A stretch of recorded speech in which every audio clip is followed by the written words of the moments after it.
বাংলা নিউজে আপনাদের স্বাগতম। আবারও যৌথ প্রযোজনার ছবি পরিচালনা করছেন জাস মাল্টিমিডিয়ার মোহাম্মদ আব্দুল আজিজ।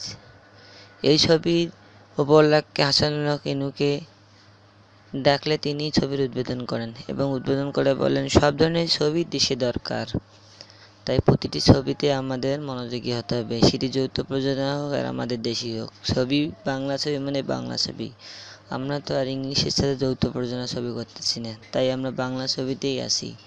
কলকাতা তো আমাদেরই দেশ। এসব বলে তিনি ছবির উদ্বোধনী অনুষ্ঠান শেষ করে ছবির কাজ শুরু করার অনুমতি দেন। এতে অভিনয় করেছেন ওপার বাংলার অঙ্কুশ এবং এইপার বাংলার নুসরাত ফারিয়া। তিনি আরও বললেন যে শাকিব খানও এবার সব ধরনের ছবি করতে পারবে। বাংলা নিউজে আপনাদের স্বাগতম। সব ধরনের বাংলা নিউজ পেতে আমাদের চ্যানেলটি লাইক, শেয়ার ও সাবস্ক্রাইব করুন।